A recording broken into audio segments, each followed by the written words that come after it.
Hello. Welcome to this week's installment of Stat Plus Conversations, a weekly video chat series exclusively for Stat Plus subscribers. Thanks for joining us. I'm Nicholas St. Fleur, a general assignment reporter and associate editorial director of events here at Stat. And in just a few moments, I'll be joined by Dr. Fouad Namouni, president of research and development at Blueprint Medicines. But first, a few quick housekeeping items, though I'm sure we're all experts at Zoom by now. At the bottom of your screen, you should see a few icons. Use the chat feature to chat amongst yourselves or send a message directly to the STAT team. Please note that we will not be taking questions directly from the chat. If you do have a question, and I hope you guys have many questions, please use the Q&A feature to type it, and we'll be sure to try to answer it live. You'll also be able to see the questions that other attendees have asked and upvote the questions you'd most like to have answered. We will be taking your questions throughout our conversation, so start asking them now. There's no need to wait until the end of the chat. Before we get started, you may have noticed that Stat Plus Conversations are being sponsored by Premier for the month of August. With that, I'd like to first welcome Michael Alkire, President and CEO of Premier, for a brief recorded introduction.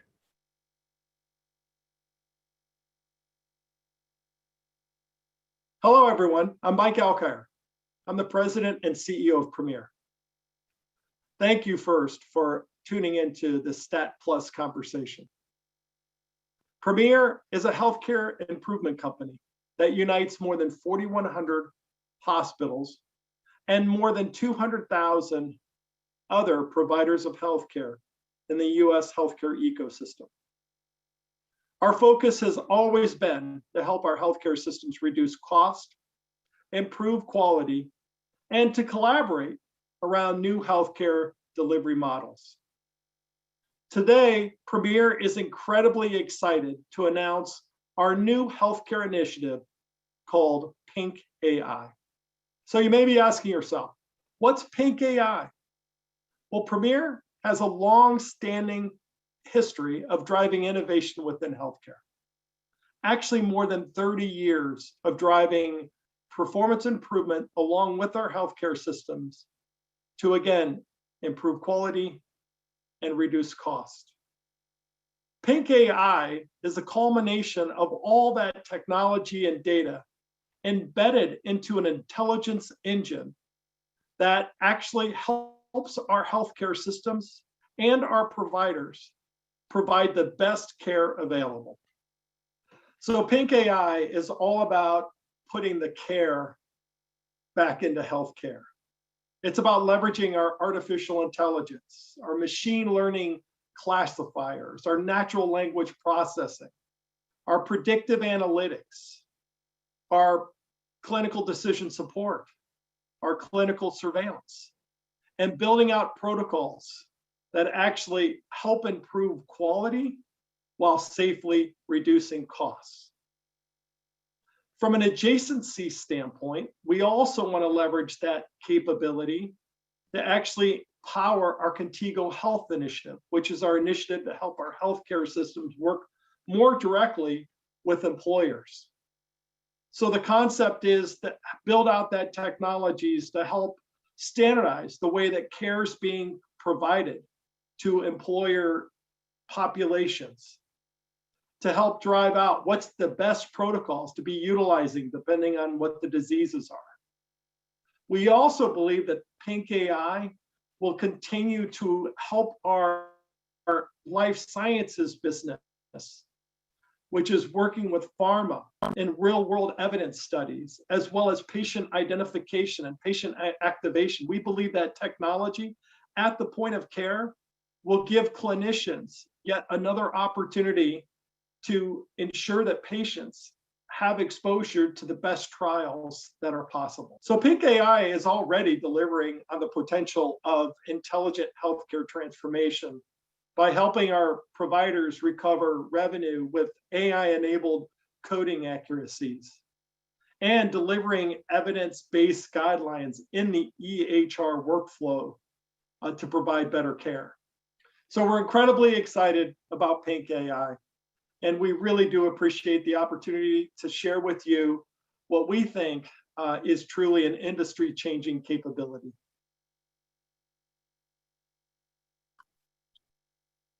Wonderful. Thank you, Michael. Now I'd like to introduce our featured speaker for today. Please welcome Dr. Fouad Namouni, President of Research and Development at Blueprint Medicines. Thanks for joining me today, Dr. Namouni. Thank you. So to begin, I mean, you were at Bristol Myers Squibb for about 2 decades. I mean, some have called you a lifer there. And then you made this change. You moved over to Blueprint Medicines. Tell me a bit, what is it like, making that transition from being in a big company to a small company? And how does your mindset have to change with that transition? Transition from pharma to biotech is needed more and more now, and will become even more natural than over the last couple of decades. If we think about it this way, Nick, on the pharma side, there is an excellence in drug development and commercialization. So that's really what pharma are very strong at. On the biotech side, there is also a strength in terms of taking the risk and looking at the science and try to come with innovative and trailblaze some areas. And that's what biotech is good at. I think connecting both is extremely important. Either way is extremely important, because I see this critical for the cycle of innovation in our overall ecosystem of biotech and pharma, or even broader to the academic world. So I see this more like of a cross-pollination between different parts of our innovation sector, and I think it has. For me personally, it has really been great time at Bristol Myers Squibb, and now I'm almost a year at Blueprint Medicine, and I'm very, very happy and honored to work with this team. Mm-hmm. And I would like to remind our viewers to just ask as many questions as you have. Feel free to put them into the Q&A, and I will ask them throughout our conversation. So you spoke a little bit about kind of how that adjustment was, personally. Were you scared about making that move? Or are you enjoying yourself? Was it exciting? Tell me a bit about, kind of the mindset that went into that change, as you said, moving from pharma to biotech. I would say that the first thing is the mission and the goal is the same. I spent, as you mentioned, the last couple of decades really trying to find solution to help curing cancer. And that was on the immuno-oncology side of the treatment, and now I'm on the precision medicine side of the treatment. So there is a common denominator, and that's the mission. That's what drives us to come and work every day. I think the way we do things is different. The biotech is smaller teams. People are closer to each other. The decision process is faster, and it's really nimble. On the pharma side, when you are transitioning, you come from a very well-grounded, development machines. I mean, if I can work like that, with very robust processes to ensure that everything is done to bring medicines to patients and commercialize. So as soon as the mission is the same, as soon as the drive is the same, I think the adaptation is rather a positive one. Mm-hmm. And as you were just saying earlier, you'd like to see more of these kind of shifts from experts like yourself, moving from pharma to biotech. Tell me a bit about the kind of expertise that you brought with you to Blueprint, and kind of the goals or the missions you see going forward. I think if you think about the Blueprint, so let me say a little bit about the Blueprint and how my expertise really comes and helps the team we have at the Blueprint. Blueprint is a fully integrated biotechnology company that discovers and develop and now commercialize important medicines for patients, albeit in much smaller scale than pharma. So it keeps it nimble and fast moving features as a biotechnology. But Blueprint is growing and becoming, as I said, fully integrated, scaling up. So for someone who spent a number of years really following and driving the drug development process from end to end in one of the best, pharmaceuticals in our industry, I think what I bring is really to think about not only the present, driving the present of Blueprint, but to think about the future of Blueprint.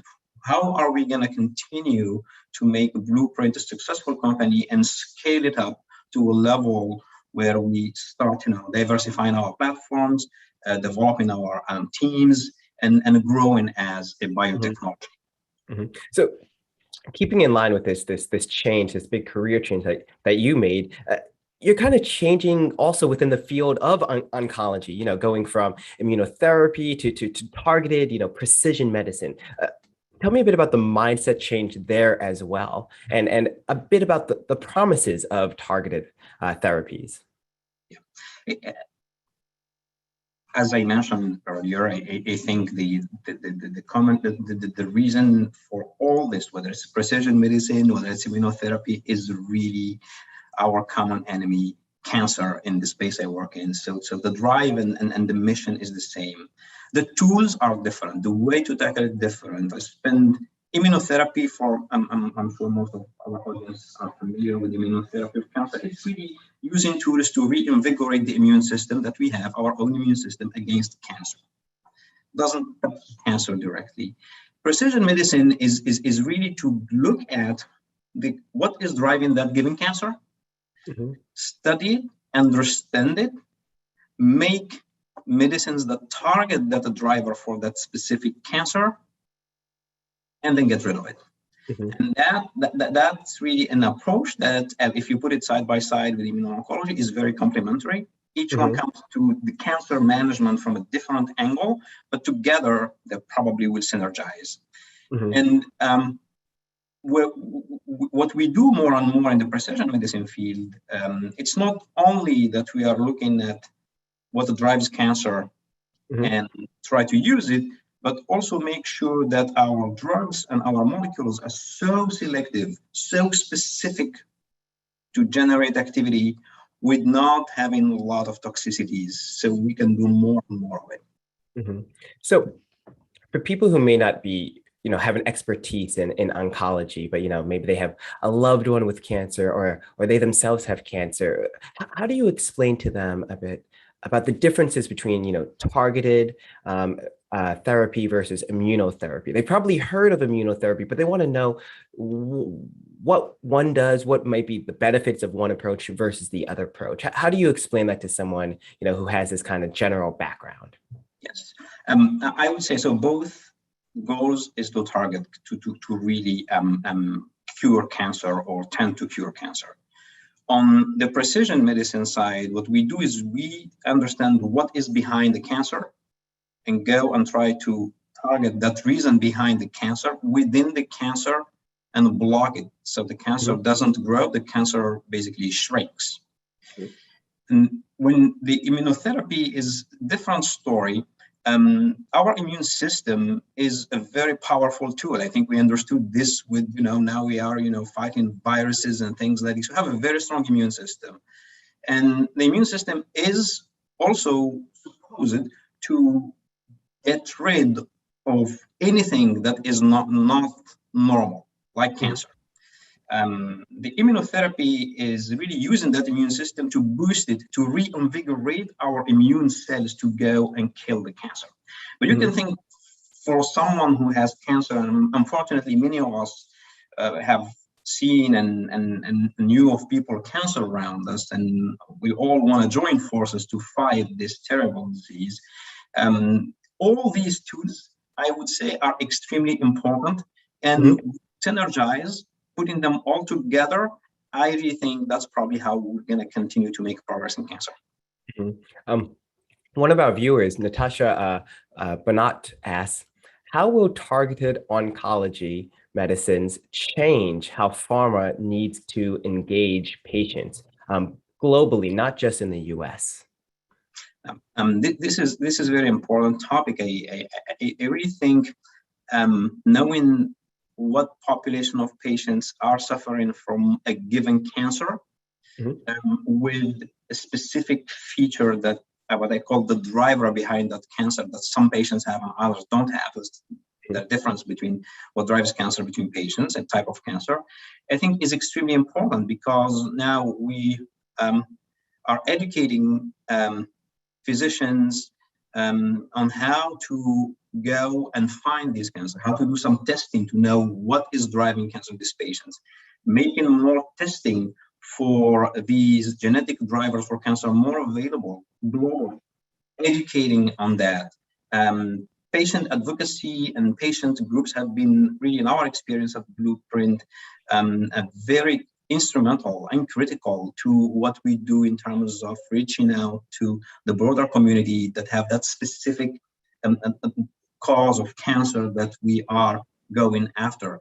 I think knowing the cancer, knowing how to test for it, knowing how to look for it, educate about that, all the way to working with advocacy groups and patient groups is extremely important. And tell us a bit about the pipeline over there at Blueprint. What is it you're I guess most optimistic about, and what is it like developing the treatments in this pipeline? I would say the Blueprint as a fully integrated biotechnology and biopharmaceutical have really made some transformational moves and development in the cancer space. Most recently, I was very pleased to see our medicine, avapritinib, or AYVAKIT, approved for advanced systemic mastocytosis. To keep it simple for the audience, maybe this is kind of type of blood cancer, let's for simplicity. And what we are seeing with the medicines of Blueprint, the medicine of Blueprint in this disease is really unprecedented. And I'm so happy that we are helping a number of patients in this rare disease. The other part of the pipeline that is also helping patients, and we do partner it with our partner Roche Pharma, is Gavreto or Parsabinemab. It targets a specific group with lung cancer. Again, the story of a driver, something that is behind cancer. Some patients, about 4%, 2% of patients with lung cancer have this driver responsible for their cancer. Gavreto targets that and helps patients. This was really the first development that for Blueprint medicines. The next wave of agent that I hope will also be as transformational as the first ones is coming. To stay in lung cancer, we are developing the 4th generation of EGFR mutant lung cancer. And I really hope that this will take this subgroup of non-small cell lung cancer to the next level and bring more benefits for patients. Developing a new promising agent for ovarian, endometrial, and also breast cancer. It's what we call in our jargon a CDK kinase, a cell cycle kinase dependent inhibitor, CDK, and have CDK2. And I think that that cycle-independent kinase will probably impact these GYN and breast cancer that I just mentioned, also in a precise way as we do it. So I'd like to remind our audience, if you have any questions, feel free to put them in the chat, any questions about the future of oncology here. You had mentioned, when we were speaking about this earlier about, AYVAKIT and kind of the FDA approval. Tell me a bit. You said that was one of the most transformational, moments to happen in your career. Tell me a bit about that moment. What was that like? I think these. I actually at the end of last year, and this is way before the approval, we had a compassionate use program opened at Blueprint, and we had a request from a physician on behalf of their patient who was really in very late stage with advanced systemic mastocytosis, and I remember that email that was forwarded to me about this. The physician describing this patient, it's the patient's last chance. And, when you start talking to physicians and hearing this is the last chance, we know what it means, last chance. And then we're going through the process to provide compassionate use for the drug. And as physicians remind us, we don't have enough time. Can you please do it as fast as you can? We're able actually to help. And last I heard a couple of months ago, I think the patient's doing fine or improved at least compared to where he was before. When I saw the approval, I really thought of these patients and many other patients that, we have to say it. Many of them just die, unfortunately, and bringing a medicine that will allow patients to live and to not only live, but go back to a normal life, impact their families, impact the society, impact the workplace, have a normal life.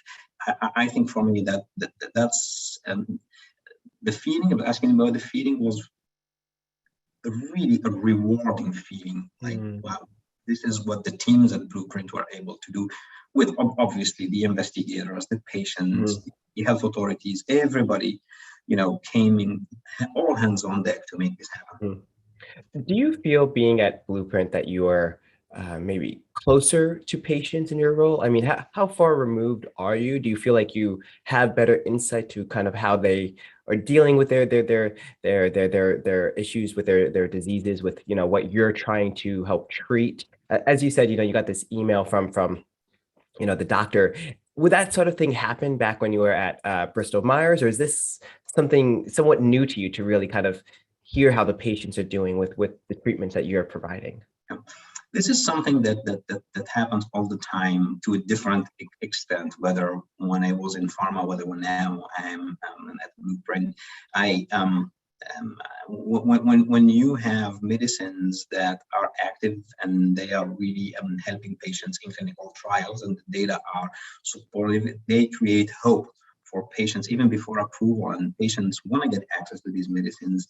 I had similar stories in the past, like the one I described. This one in particular, what I really noted is the level of urgency and the time that is really no time left for this person. That really was remarkable in terms of how can we turn it around and how can we do it very quickly as small as we are at Blueprint in terms of company, that can we make it happen very quickly for this patient. Mm-hmm.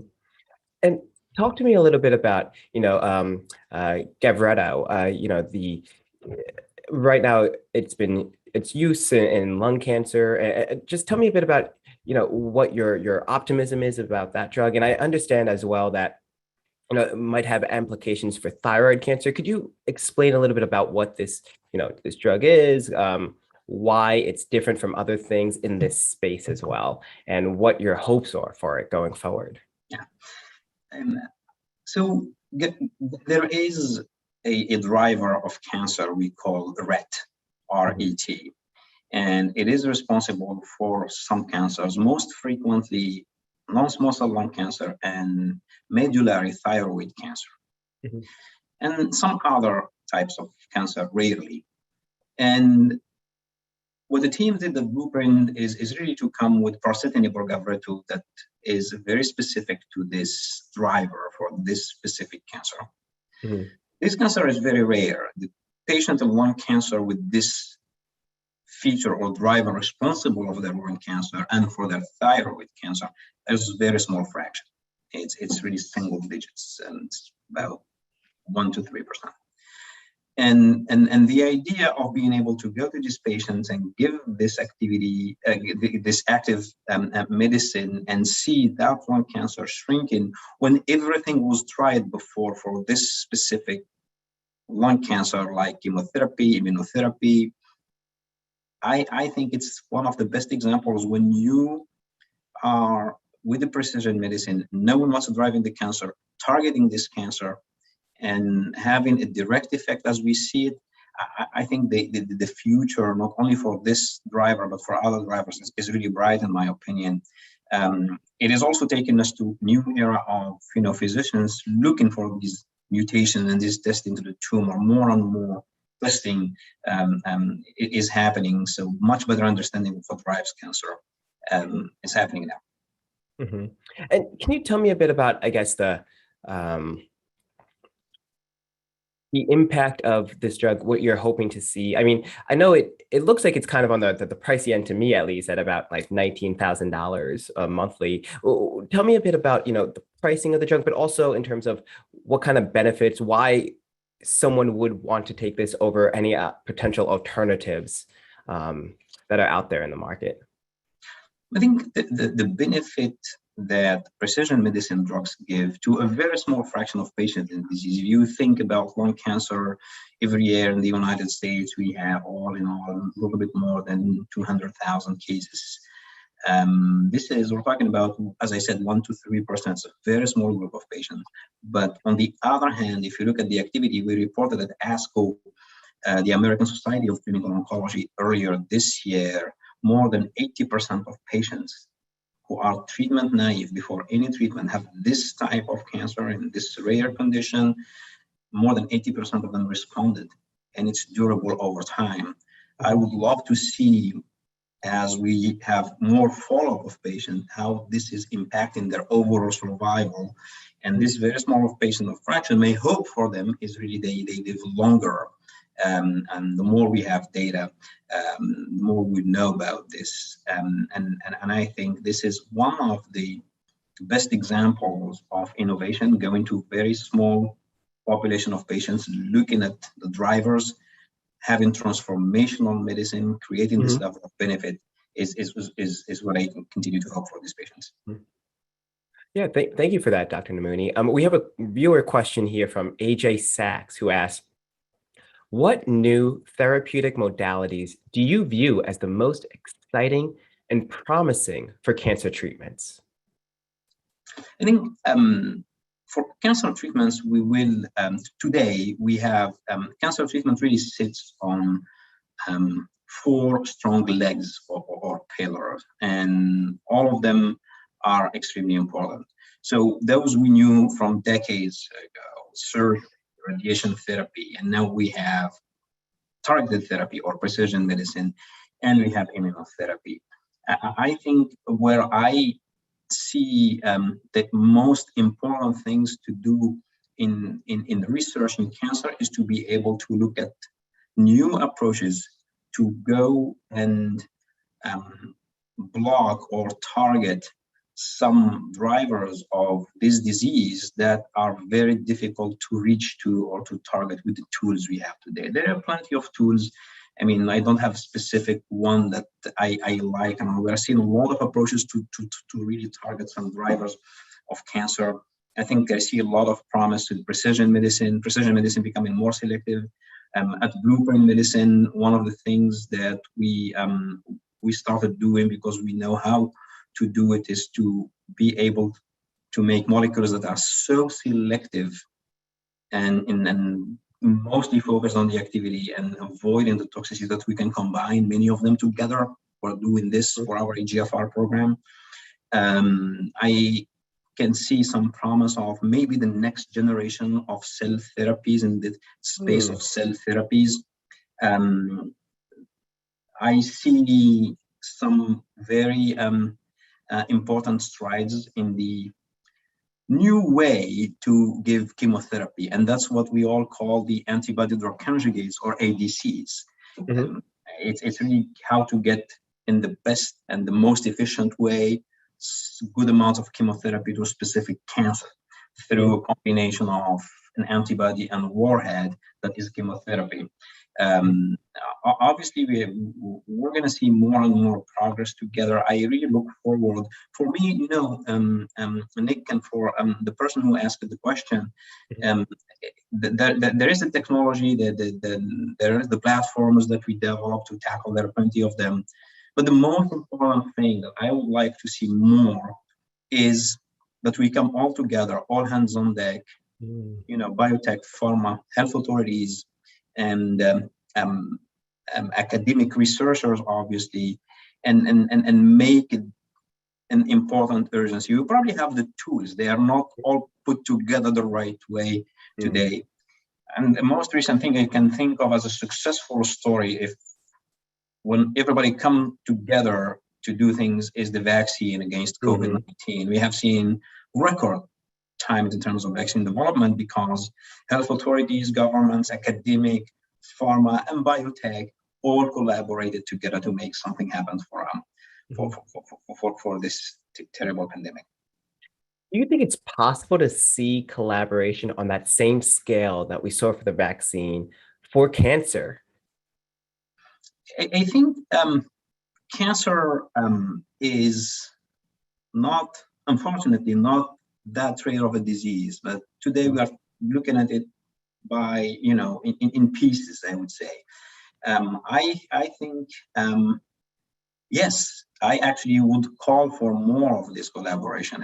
We hopefully in some time, I don't know when the pandemic will be behind us, and then we'll look back and say, what's next? I really think cancer in an aging population all over the world, not only in the United States, is a challenge that we have all to join forces and to do. And yes, I think it's possible, and it's feasible. So what do you feel are kind of the biggest barriers to achieving that level of collaboration right now? And are those barriers that we can realistically overcome? I really think I have seen a lot of very positive things over the last 10 years. As an example, the willingness from health authorities and the FDA to expedite the drug approval process with accelerated approvals in the field of cancer, with working hand in hand with the investigators and the sponsors to really have a much better understanding of the data and advance that.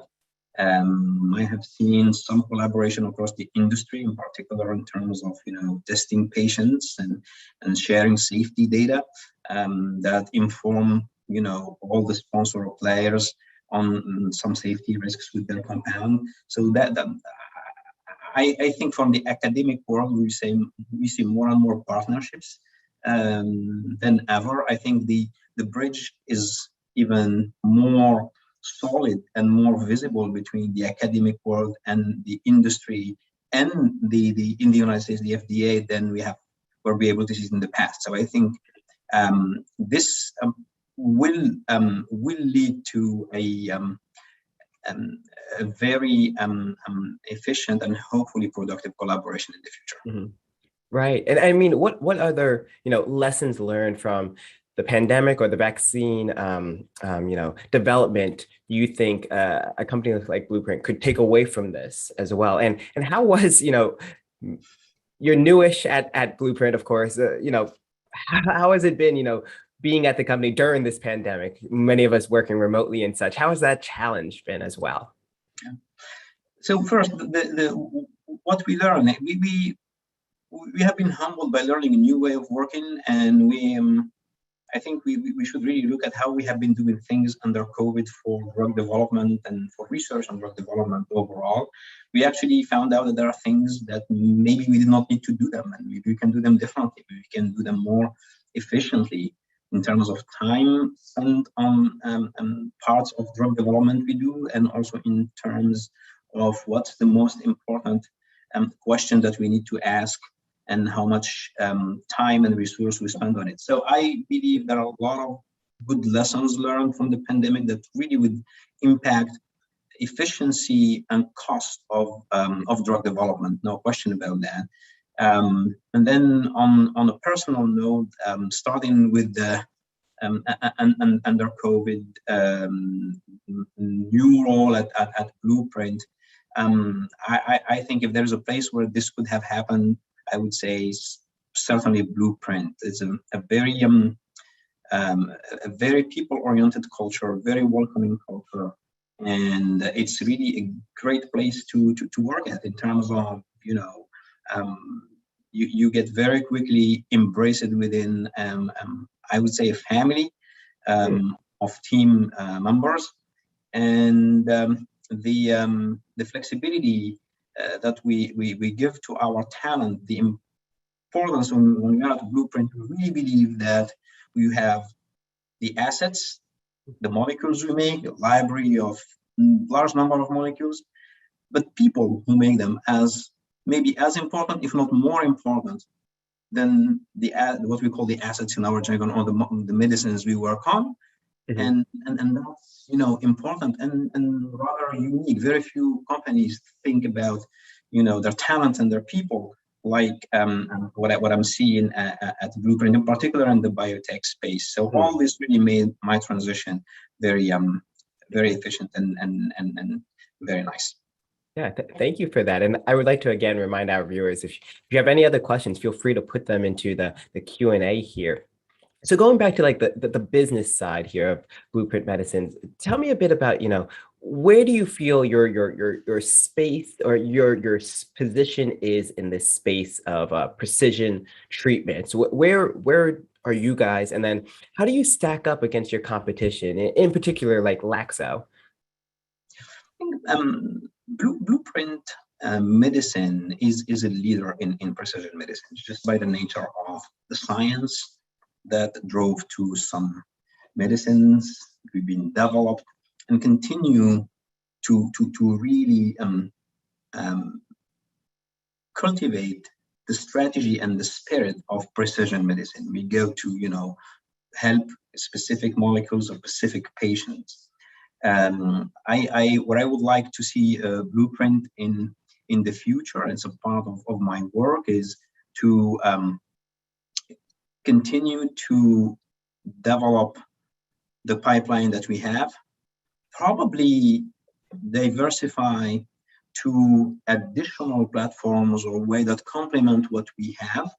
I would like to see, let's say in 5 years from now, maybe if I have like 2/3 of the medicine we test in the clinic coming from a Blueprint library of molecules is today, and 1/3 from an orthogonal technology that complements what we do. In 5 years from now, I would be very, very happy with the productivity of R&D in terms of the diversity of the pipeline. Mm-hmm. And you were saying, in terms of like comparing you to some immediate competitors like Laxo and such, how do you guys feel you're doing? How are you stacking up? I think obviously I would say in terms of competitors, we see ourselves as a fully integrated company from discovery all the way to commercialization. We don't think of Blueprint, you have one medicine, partner it, and then exit, as we say in our jargon. This is not the philosophy of Blueprint. The philosophy of Blueprint is rather different. It's really that commitment to precision medicine, commitment to a mission. Company mostly focused on oncology and hematology, malignant and also benign, and they continuing to fuel the innovation of our pipeline and continuing to scale up our company to help more and more patients. This is how I would compare us to companies. We are not particularly interested in other things or exits. And speaking back on your experience at Bristol Myers and your transition here to Blueprint, I'd love to hear a little bit about the differences when it comes to challenges of getting approval from the FDA. What are the different challenges you're facing now in precision medicine compared to what you had to face in the past? What is that like? Yeah. I think the challenges we face in precision medicine are, I would say, common to challenges we face overall in drug development, to be honest.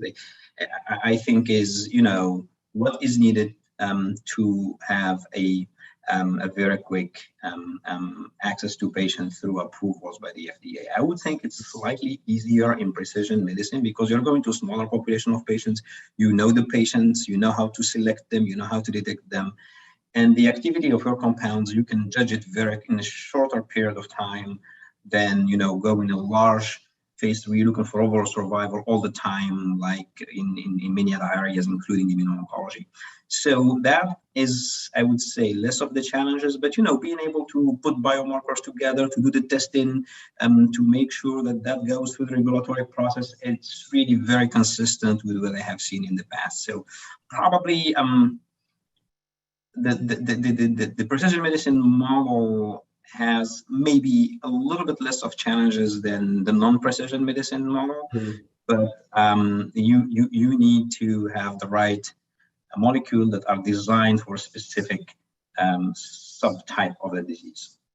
And looking forward into the future of oncology, of treating cancers, outside of precision medicine, and you had touched upon this a little earlier in our conversation, but what are you, I guess, most optimistic about when it comes to this battle on cancer going forward? Is it the idea that we saw all this collaboration during COVID, applying that towards cancer, or is there a specific treatment? You were talking about different types of or advanced types of chemotherapy that really has you saying, like, this is something that will really tackle in my lifetime, and we'll just see such great strides, outside of precision medicine.